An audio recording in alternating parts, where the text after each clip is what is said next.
Wow. Hello. If you had an opportunity to watch the first installment of this series, Secrets of Atlantis and the Ancient Builders with Richard Cassaro, I'll bet your mind is still ringing with awe. This information is fascinating.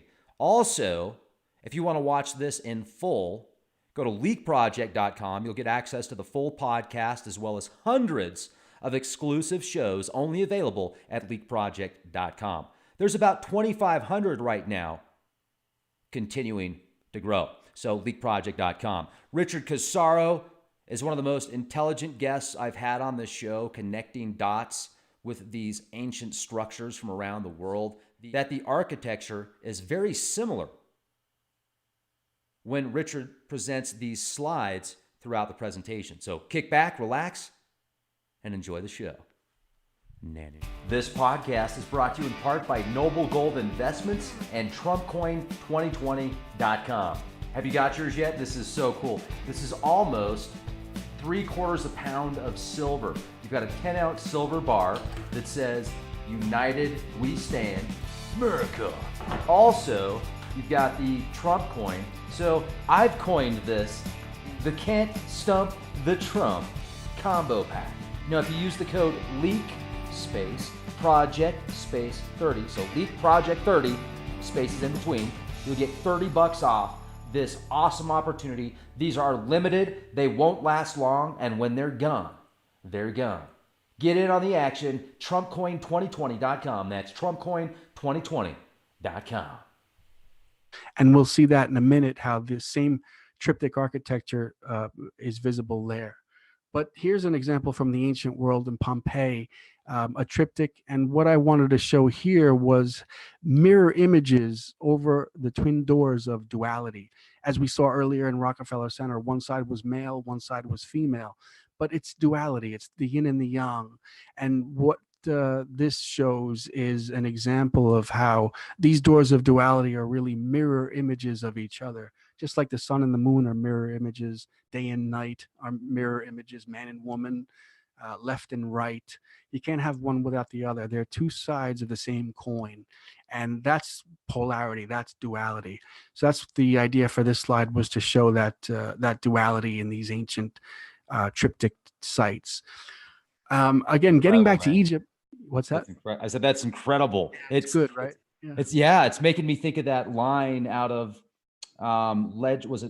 Legend with Tom Cruise, where there's like my favorite devil character of all time. I think it's so well played, and he's like, "The sunlight is my destroyer. You can't have one without the other." And it was just the way that he put it together, and the theatrics that he did. I expressed it so well, and what you just said confirmed that. Did you remember that movie that came out in the early 80s? I actually don't. I never saw it. Oh my goodness. I'm writing it down though. I'm taking a note. Anyway, yeah. So yeah, but it's true. We all, and part of the teaching is in our physical bodies, we all have the twin opposites. We all have the good and the evil. We all have the right and the left, the dark and the light. We have the little devil on our left hand shoulder telling us to do evil, and the angel on our right hand shoulder telling us to do good. Remember those cartoons we used to watch when we were kids? Tom and Jerry, the little things would appear, kill him. No, don't kill him. So it's that's a remnant of this teaching. And really what it is if you cut the body in half right down the middle, the left side is the lunar side, the right side is the solar side. So the left side is the sinistra in Italian. In Spanish, the word sinister is evil. It's the left side. The right side is the good. So the right, it's not wrong, it's right, you see. So there's kind of remnants in the language as well. But getting back to Egypt, so I started to look for third eye symbolism in Egypt, and lo and behold, it wasn't very difficult to find, because as you could see here on the wall painting on the left, you have the two eyes, and right in the middle is a circular symbol. That's actually the Shen symbol, but the Shen is made up of a circle, which is the Aten. That's the sun disk symbol. And what I tried to show with this slide was that the three triptych temples on the right are all crowned. The center door of these triptych temples are crowned with that same Aten symbol, which is a circle with wings, and emerging from the circle of the twin serpents of duality, remember the Ida and Pingala channels of India's Kundalini yoga. The Caduceus has the twin serpents. So what I wanted to show here was that the Aten is not just a symbol of the sun and the sky. The Aten is actually a symbol of the third eye. And these triptych temples are really temples of third eye awakenings. And that's something that hit me pretty hard. Like I said, the concept of the third eye is very essential to Hinduism and Buddhism. It's the dot that you see on the bodhisattvas, like you see here. Placed right in the middle of the forehead. It's called the bindi, sometimes called the bindu dot. And that dot symbolizes the third eye. So whenever you see people in Asia wearing that, it's to symbolize the awakening of the third eye. And big fan of Joseph Campbell. And he showed in one of his videos this wonderful statue from a cave in Mumbai, which shows a meditating figure. It's it's a three-part statue. It's a male on the right, a female on the left, and the God symbol, the God statue in the middle, closed eyes, meditating. And this is a quote from Campbell. He says, "Whenever one moves out of the transcendent, one comes into a field of opposites. The mask, which is that middle face, represents the middle, and the two male and female profiles represent the opposites.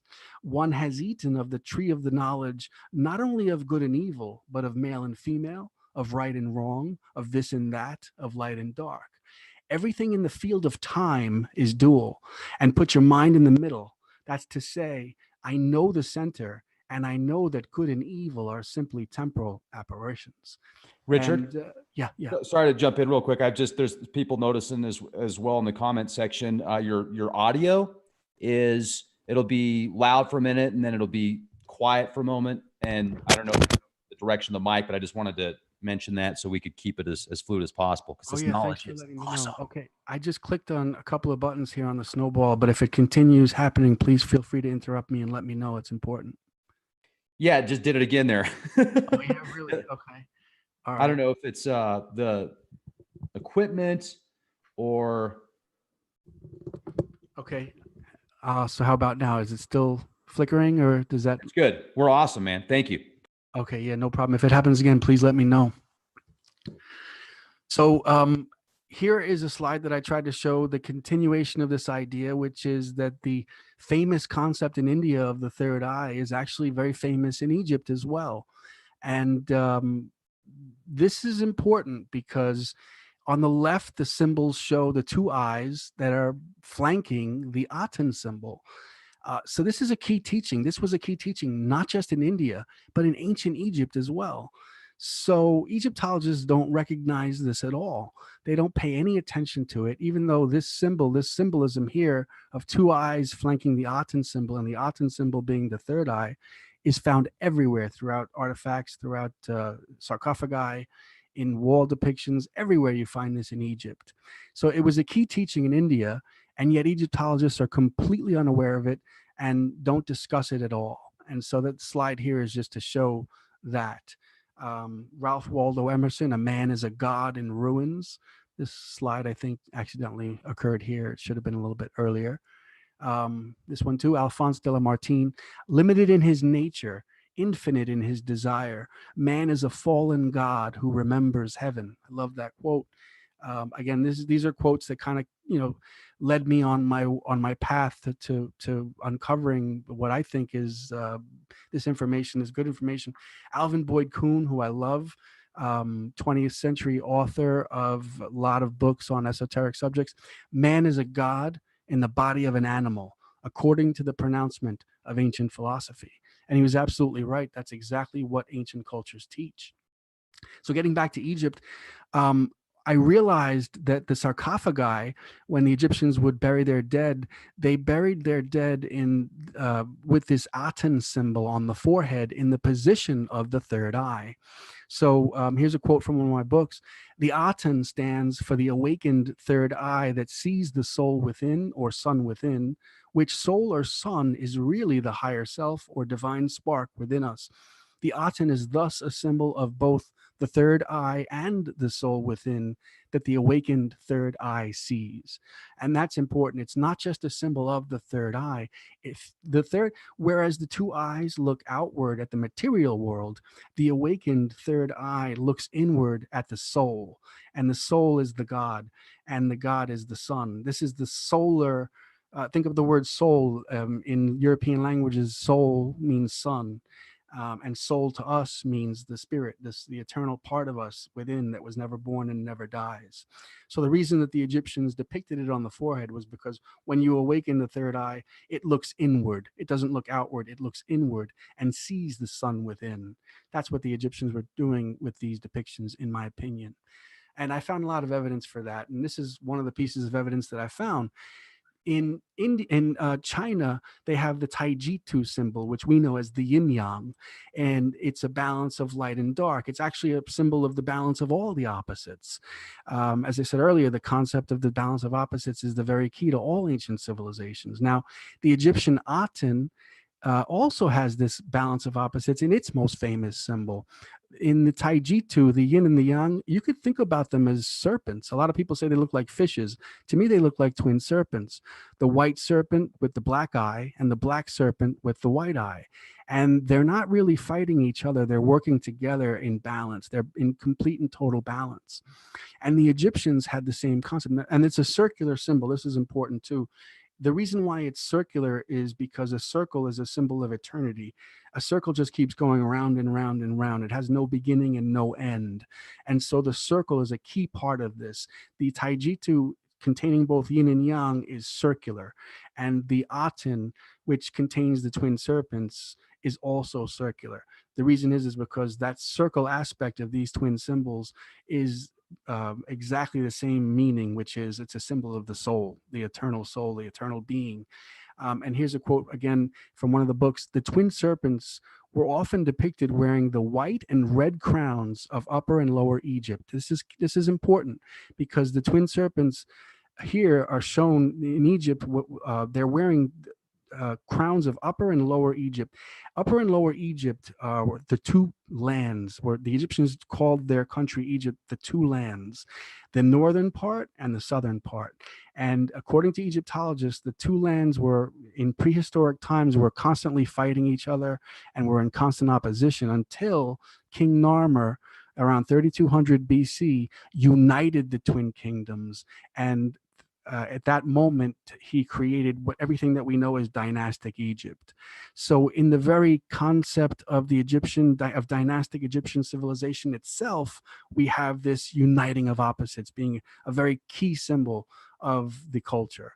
And getting back to this quote here, the twin serpents were often depicted wearing the white and red crowns of Upper and Lower Egypt, showing us that Egypt's Aten perfectly parallels China's Taijitu or yin yang symbol.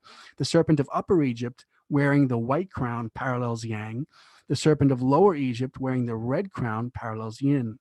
And just as yin and yang are encompassed by the Tao circle of eternity, so the Aten circle organizes Egypt's twin serpents into a higher unity, balancing them in perfect equilibrium.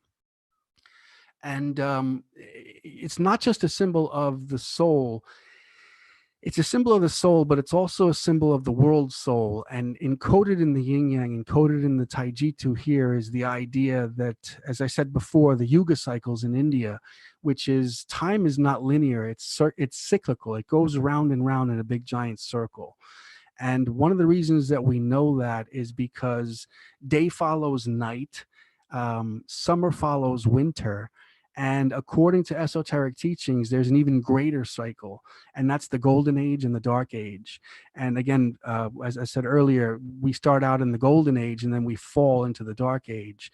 And that's something that we see repeated in many cycles in our lives. We see that in a daily sense where the morning and the day is when the light is, and that follows by the evening and the dark, which is when the night, and the night, which is when the dark is. And we see that in the yearly cycle as well.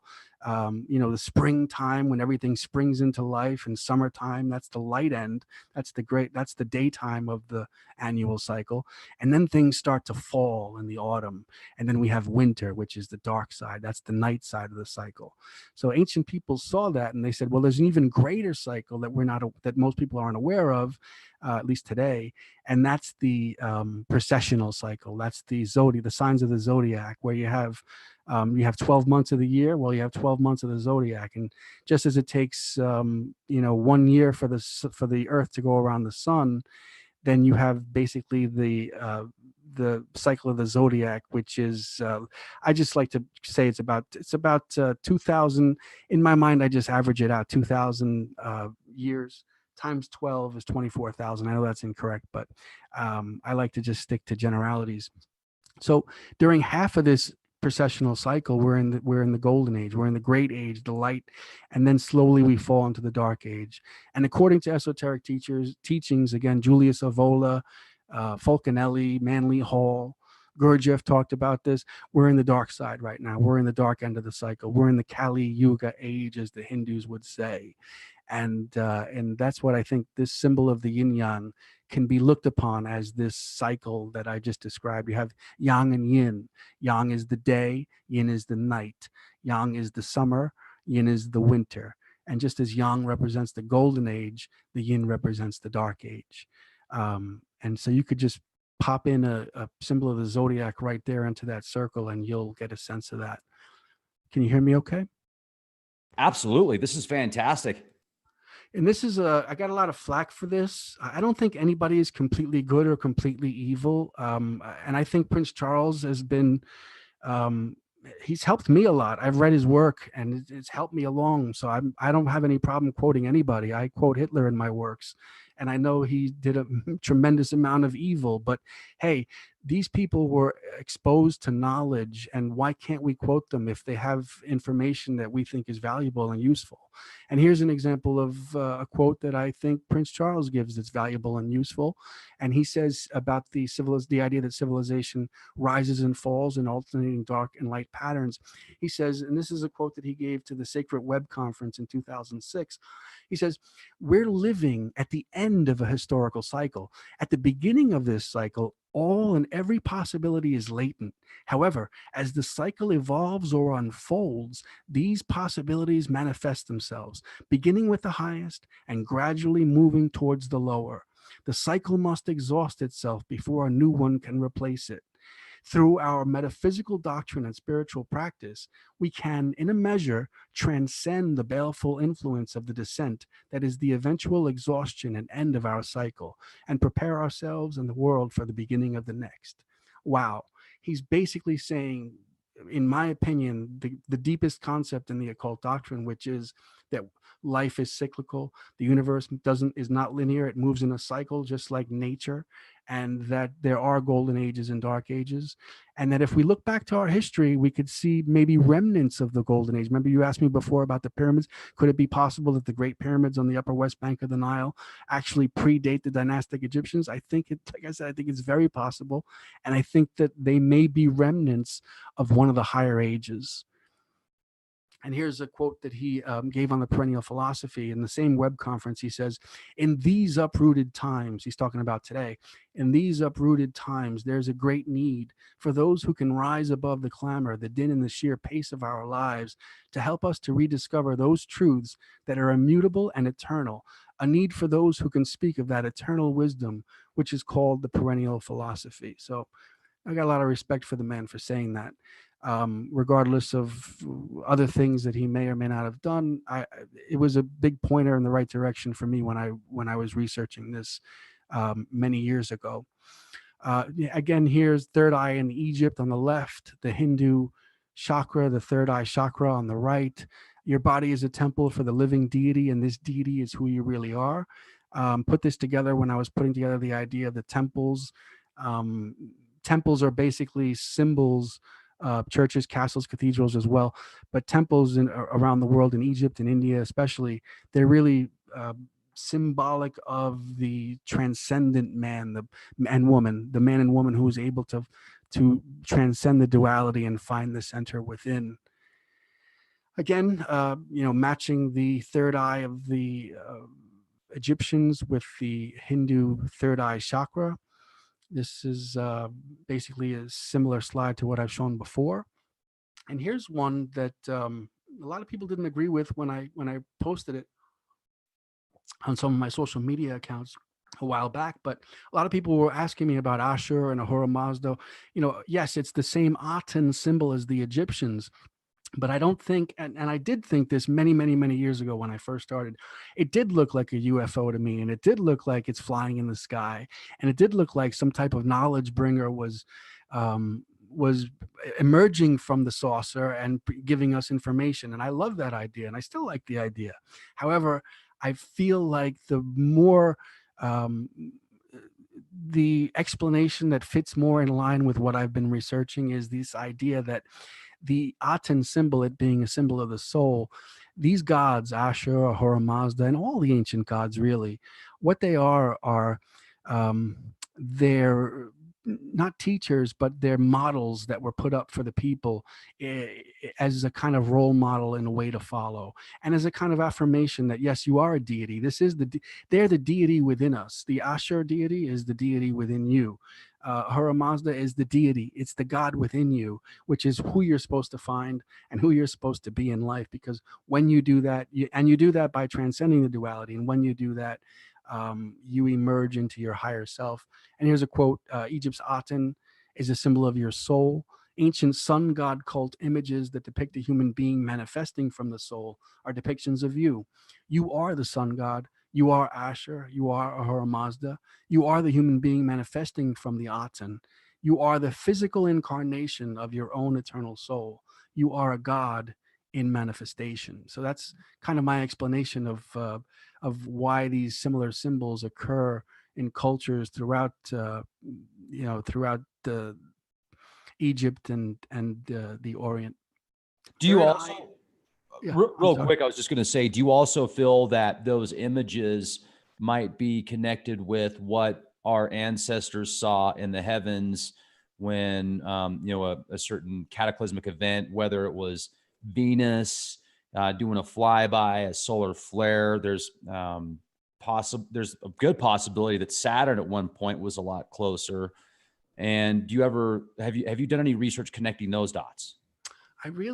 I think anything is possible, and I would love to see information that shows that more. The reason why I think this is more on target is because in these cultures, this symbol, they really come from Egypt. I found that these are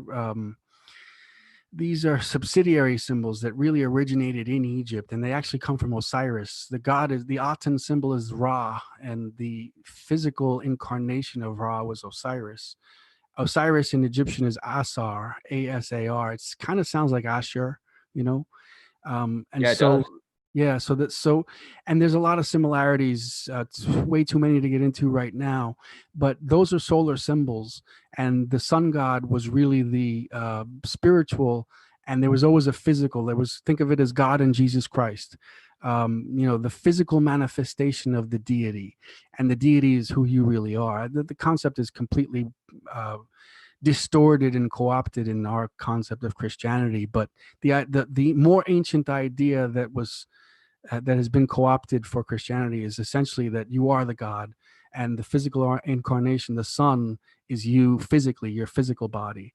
And Jesus Christ was put up as kind of that model. Just like I said, as Asher was the model, as Ahura Mazda was the model, as Osiris was the model. In our culture, it's Jesus Christ. A lot of people couldn't read 1,000 years ago, 1,500 years ago. They needed just a very simple symbol. Be like that guy. See him? Be like him. Be good. And in Christianity, I mean, it's very distorted these days. But in Gnosticism, there's a lot of esoteric teachings where Christianity does teach the balance of opposites.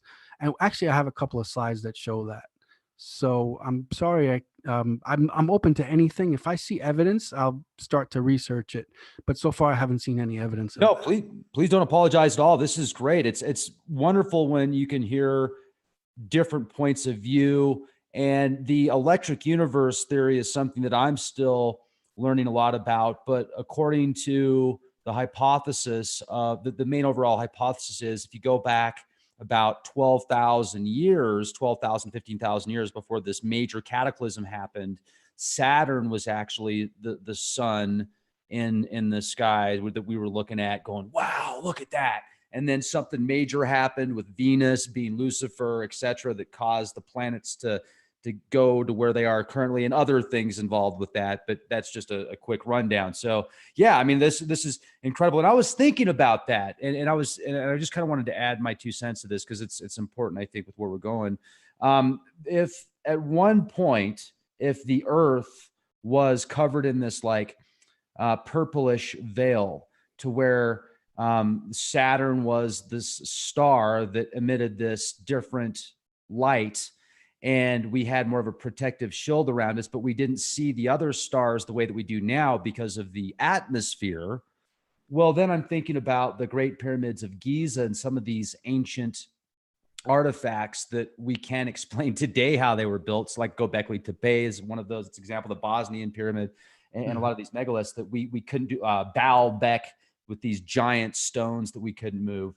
But some of them are positioned and linked up with the stars. And if Yes. they're linked with the stars, then clearly they knew that they were there.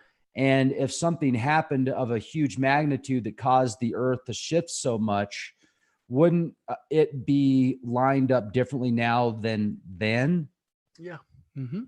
So It those are would. just things I'm thinking about. Yeah, I like that, and it's actually I'm doing a lot of research on that right now. The alignments, archaeoastronomy, and the alignments, and why are they aligned like that? And it's a great mystery, and I'm attacking it. I'm night and day. I love it. It's right now the way I look at it. In India, there's something called the CDs. When you, this is a very big nutshell, but when you awaken the third eye, you are able to, according to Hinduism, ancient Hinduism, in fact, you're able to access higher powers. And I don't mean the kind of stuff that we see on TV. That's an exaggeration, but we don't know what happened back in the earlier times. But what we do have is remnants, like you mentioned, Baalbek, and we see the Great Pyramid in Egypt, Tiahuanaco in Bolivia. We have Sacsayhuaman in Peru. There's evidence, Cyclopean ruins in Europe. There's evidence that our ancient ancestors were incredibly advanced, but I don't believe that they were technologically advanced. I believe that they were spiritually advanced. Through the awakened third eye, they were able to tap these CDs, and with these CDs, they were able to do things that today in our technological civilization we can only understand as having been done by machines or having been done with some type of a higher physical technology. But I don't think it was that at all. I think what these symbols are telling us, what this third eye information and the triptych temples and the pyramids, what it's all telling us is that we have the power within ourselves. We just have to remember that power. We just have to recall that power. The power of clairvoyance, the power of telekinesis, the power of lifting things with the mind, or at least using the mind to help us along. With the awakened third eye, the CDs within us are awakened. And if the CDs within us are awakened, then we can create a Baalbek. We can build the Great Pyramids. We can build Sacsayhuaman in Peru. And the key here too is Freemasonry. They're a building society. The reason why this information is kept in Freemasonry, these symbols, I'll show in the next few slides, the awakened third eye is a key symbol in Freemasonry. Why?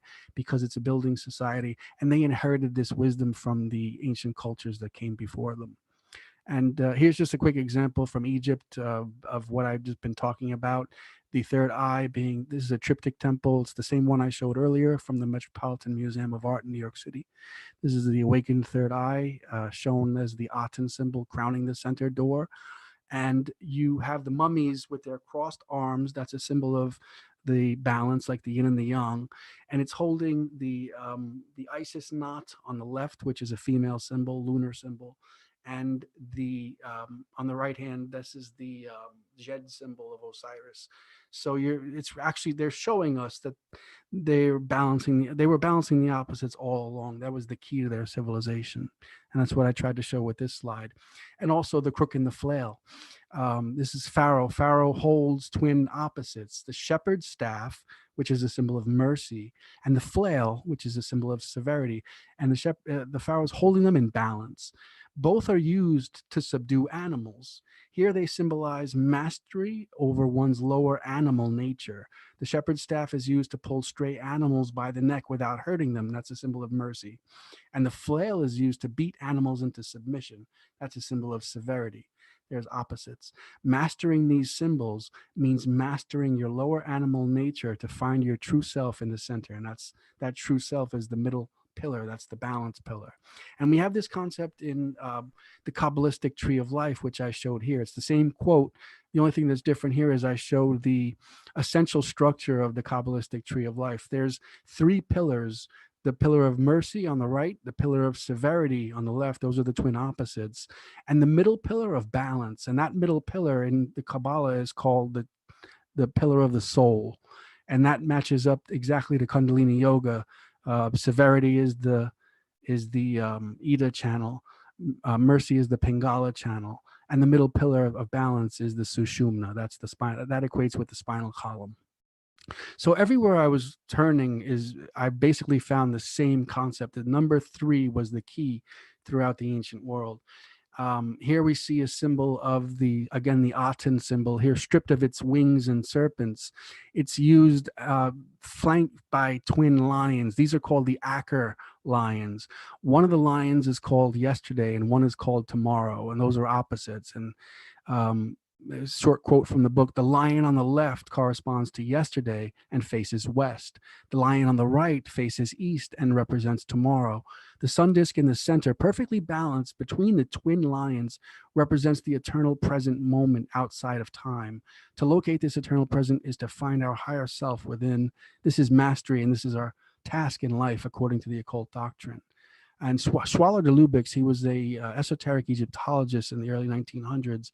He talked about this. This was actually a photo that accompanied a quote that I gave from Schwaller de Lubix. And I'm a big fan of comparative religion and comparative symbology. And I noticed that in Peru, it was essentially the same symbol, a solar symbol flanked by twin lions. And the key here is that the lions are shown symmetrically, flanking the same solar symbol. So just thought I'd throw that in. There's more to it, but I love this one because on the bottom you can see, in the ancient Americas, in North America, there are what we call mounds. I think they're the remnants of pyramids, but from thousands and thousands of years ago. And they're very similar to what we see in Egypt, the pyramids that we see in Egypt. And just as in Egypt on the right-hand side, you could see that the Aten symbol formed the sun, formed the third eye. On the left, it was the same thing. This is a head pot that was dug up in Arkansas. It's said to be about 2,000 years old. If you look, the face of the head pot, the person appears to be almost meditating. And that symbol on the forehead is called the Zia sun symbol. It's a symbol of the sun.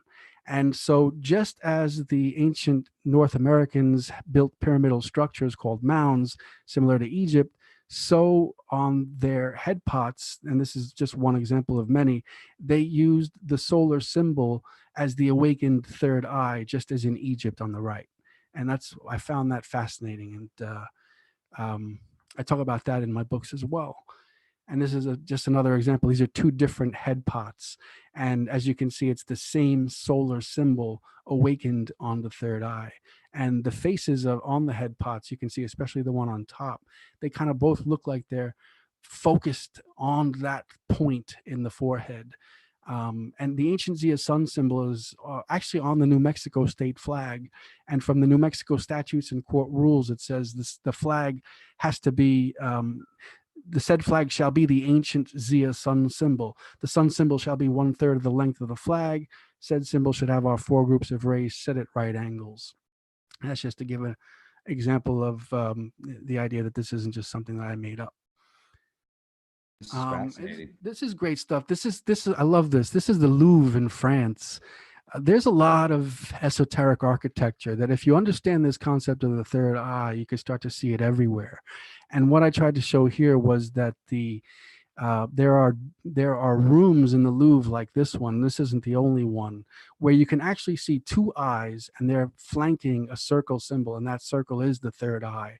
And grant you, these are highly stylized symbols. If you don't know what to look for, you won't see it. But if you know what you're looking at, if you know what you're looking for, then you will see the eyes there flanking the circular third eye.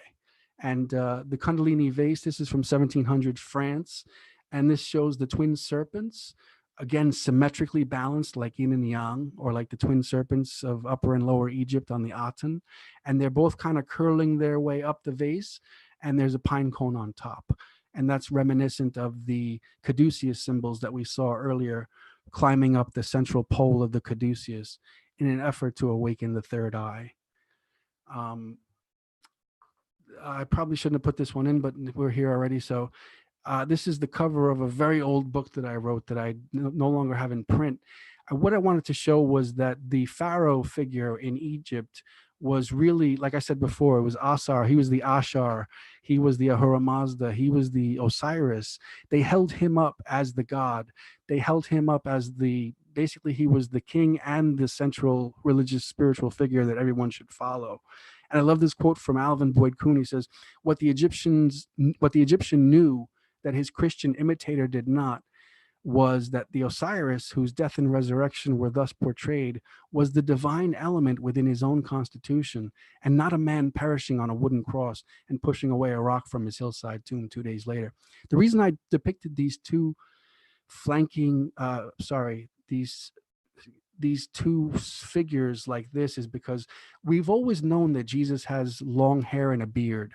And a lot of people say, wow, nobody knows. Yeah, I know nobody knows. But the idea really is that in almost every depiction that we've gotten from history, he's a bearded man with long hair. And if you look at Pharaoh, Pharaoh has that plaited beard, which is obviously symbolic of a beard, and that headdress. What does that headdress mean? No Egyptologist has ever explained what the headdress means. And in my opinion, and I have evidence for this, the headdress is actually a symbol of long hair. And if you Google headdress or Nemi's headdress and you look at the back of it, it's actually tied into a ponytail in the back. So it's definitely long hair. Now, why were the pharaohs depicted for thousands of years, not only while they were sitting on the throne, but also in their mummified state, in this image of a bearded shepherd with long hair? And the reason is because um, the pharaoh, which was Osiris, was the original Christ figure, was the original um, model for the masses, not only as the great symbol that we should follow in terms of our behavior and balancing opposites, but also in his death and resurrection. Osiris was famed long before Christ for dying and rising from the dead. And that's the meaning here. The Ankh cross also is a parallel with the later crucifix, the Ankh being a symbol, as everybody knows, of life. It's not just a symbol of life, it's a symbol of eternal life, the life that was never born and that never dies. And long quote here, this is Freemasonry has inherited this concept of the idea that we all have this Christ within, we all have this God within us, and that's who we really are. That's the symbol of the soul. Here's a quote from J.D. Buck, 1897. He was a Freemason. And Hiram Abiff is the symbol in Freemasonry. He's the model in Freemasonry, just as Christ is and just as Osiris was. In deifying Jesus, the whole of humanity is bereft of Christos, a latent Christ in every man. In thus deifying one man, they've orphaned the whole of humanity. On the other hand, Masonry, in making every candidate personify Hiram, has preserved the original teaching. It will be urged by modern theologians that this view dethrones Christ. To this objection, the answer is that any other view orphans humanity. It's far more important that men should strive to become Christs than that they should believe that Jesus was Christ. If the Christ state can be attained by only one human being during the whole evolution of the race, then the evolution of man is a farce and human perfection an impossibility. Jesus is no less divine because all men may reach the same divine perfection. So under this quote, basically he's saying we all have the Christ within. The Christ within is the God within. It's the soul within. It's the eternal part of us that was never born and never dies. Getting back to the triptych, on the bottom is a Masonic lodge with the triptych 3 doors. And on top is the Last Supper, Leonardo da Vinci. I found it there too. The triptych frames the background in Leonardo da Vinci's most famous painting, The Last Supper. and there are 6 disciples on one side and 6 on the other. And that's a symbol of balance in and of itself, 6 and 6 on both sides. And notice how Christ is framing the middle door. He's framed by the middle door of the triptych. And that's, again, to teach that to find the center, you'll find the God within, you'll find the Christ within, the soul within. Remember earlier, the Rockefeller Center, we had the male on one side, the female on the other, and the God holding the Masonic compass in the middle. And this is the same idea, which was known by Leonardo da Vinci, and that's why he put Christ in the middle doorway. It's not just the one Jesus. We all have the Christ within. The esoteric meaning of the portrait is to teach us to balance opposites, find the center. That's why Christ is in the middle. That's why the triptych is behind him. And it may also be that Christianity is a modern version of this ancient triptych religion. I think that might have been on Leonardo da Vinci's mind as well. The cavalry, basically, this is the three, when Christ was crucified, he was crucified flanked by twin thieves, right? And this is another example of the triptych. The triptych is formed by Christ's cross in the middle, flanked by twin crosses occupied by twin thieves. The good penitent thief on Christ's right is symmetrically balanced by the bad impenitent thief on his left. If anybody remembers the story, that's what it was. It was the impenitent thief on one side and penitent thief on the other. These twin thieves symbolize good and evil, light and dark, yin and yang, all the pairs of opposites. The Italian artist Andrea Mantegna highlighted this esoteric wisdom by making the twin thieves mirror images of each other and by painting the penitent thief in the light and the impenitent thief in the dark. Mantegna knew that the triptych is a path to the soul, pointing to the middle between opposites. So this is one of the most famous depictions and symbols in Christianity, which is also showing us the balance of the opposites and finding the center. And when you do, you find the Christ within. This is a fun one. The triptych, I've noticed it in The Simpsons and in the Flintstones. And a lot of people laugh at this, but I don't think it was a conspiracy. I don't think Matt Groening from The Simpsons or Hanna-Barbera of the Flintstones knew anything that we don't know.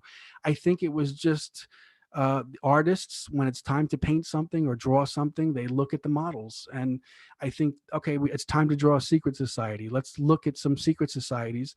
And as artists do, they're geniuses. They look at the details, and they probably saw on the left here the Stonecutters episode. I don't know if you're familiar with it, but there's an episode in The Simpsons where Homer joins the Stonecutters, and when they show the lodge of the Stonecutters, it's actually a triptych. The center being taller and wider than the twin doors, the center door being taller and wider than the twin doors flanking it. And notice the giant eye also in the middle. That's the third eye. And so I think Matt Groening probably, when he was drawing this episode, he probably looked at some secret society buildings, and being a genius artist, he figured out what the patterns were and he used that pattern. And what I've done is just to try to explain what the pattern is and how it comes from ancient cultures. And on the right-hand side, the Loyal Order of Dinosaurs, you have the triptych entrance as well. It's a little difficult to see, but it's a 3-door triptych entrance. And the door in the middle is taller and wider than the twin doors flanking it. What do you think they meant when they said, yabba dabba doo? That's a good one. I never thought about that. It's actually a 3-syllable word. 3, the number 3. Yabba dabba doo. I don't know. There might be something to that. There might be something to that. I just wrote that down right now as a note. I think everything is a message. Yeah, I think everything is a message. When somebody tells me to look for something, I always write it down. Sometimes it comes out to something, sometimes it doesn't. But that's a good one. I like that. 3 syllables, yabba dabba doo. It almost sounds like a magical incantation. I was going to say it's probably an ancient Sumerian call to a deity, some god that has been forgotten, or maybe it's just been reversed. We just called up an ancient god, folks, here on Lead Project.